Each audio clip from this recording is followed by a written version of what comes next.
Tan Sri Andrew Sheng and Tan Sri Dr. Lim Suan Po, Dato Sri Stephen Yeap, Dato Sri and Datin Sri Lee Yao Ching, distinguished guests. Thank you very much for taking the time to attend this event, and I'm deeply honored. First, I would like to thank Dato Sri Stephen for hosting this event in this iconic setting of homestead, and also for sharing with me and all of us the relationship between his grandfather and my grandfather. Although he had spoken about it previously when we met, this is the first time that I'm actually seeing the documents where my grandfather was a witness to his grandfather's will, and also the fact they were fellow directors in OCBC. I also like to thank Tan Sri Andrew Sheng for volunteering to be the moderator, and it was he who actually also suggested Homestead as the venue for this talk. To the Wawasan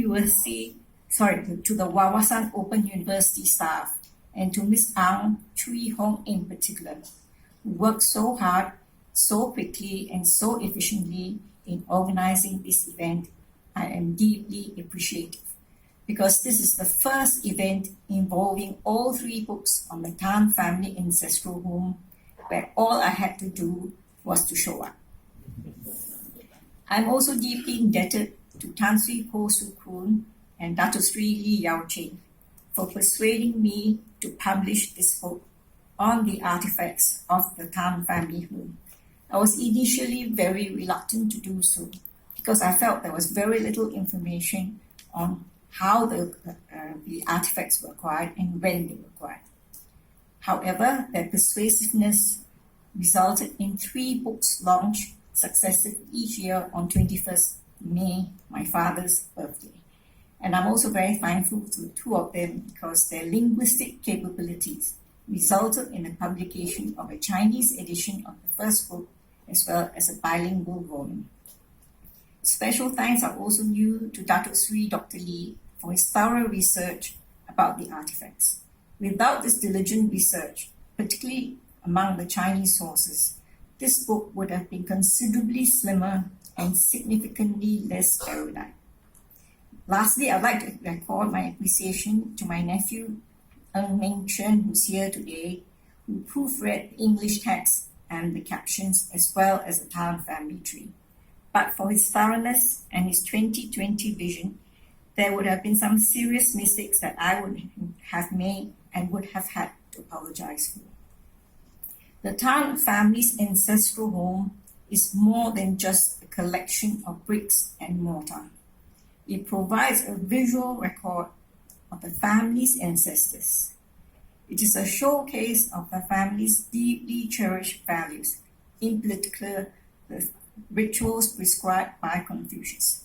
And it is also the venue for the ritual of ancestral remembrance that we still observe today. This charcoal drawing depicts Tan Chun Bok, the grandfather of Ching and the purchaser of the ancestral home in 1875 for 9,500 Straits dollars. He is also the place-setter benchmark, in fact, for the Tan family's deep-seated beliefs in ethical investing and in tough love.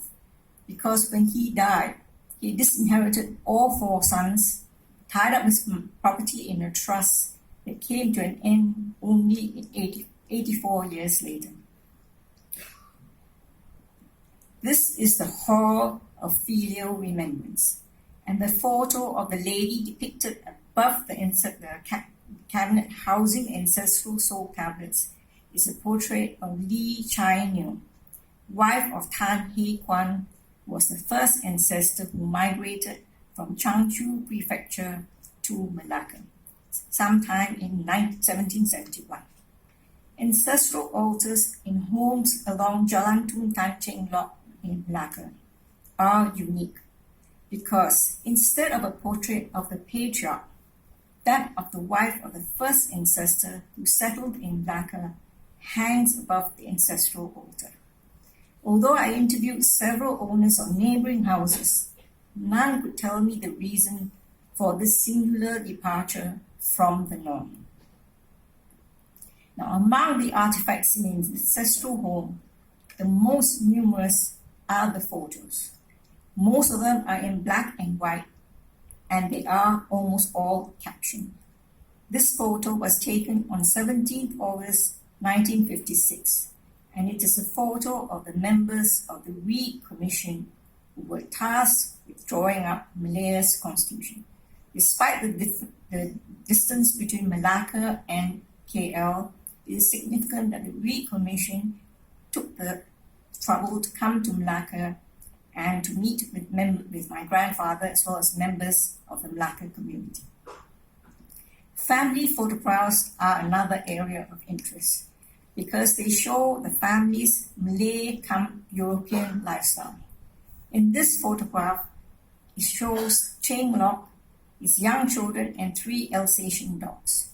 Ching Lok is wearing a Malay pelikat sarong at home, a habit that my father also adopted. However, this photograph of Lily Tan Kim Ting is Ching Lok's eldest daughter and her friends. They're all shown wearing European-style dresses. Cartouches in the ancestral home are a very Chinese element. They are both decorative as well as philosophical. This cartouche is unusual for 2 reasons. First, it comprises 3 Chinese characters, rather than the usual 2 or 4 character combinations. Second, these Chinese characters are green in color, rather than the usual black or blue. Lastly, this is a painting that was actually given by the Chinese government of Zhou Enlai to my father. This was because my father was responsible for suggesting to the Tunku Abdul Rahman that he asked British in 1956 to allow Malaya to sell rubber directly to China. The first rubber delegation that went to China must have conveyed the information that my father was responsible for this breakthrough. So when they came back with this gift. And it's a painting by Madam He Xiangying. And I'm very grateful to Dato Sri Cheng because through his dedicated efforts, he found out more about the artist and also about her son and the fact that she was she held a very senior position in China. In short, the paintings, calligraphies, cartouches, embroideries, lanterns, carvings, and photos found within the walls of the ancestral home document the Tan family's reverence for Confucius, the appreciation of Chinese culture, despite their inability to read Chinese, and their fusion lifestyle, as well as their involvement in business and in politics.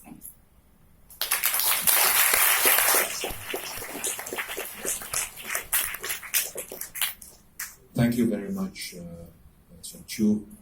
I was hoping it would go on and on because there are many more artifacts. But anyway, I think the main course now has to be given to someone who should be congratulated because he just got his Dato Sri from the TYT. Dato Sri is here. We promise you tonight no lecture on water.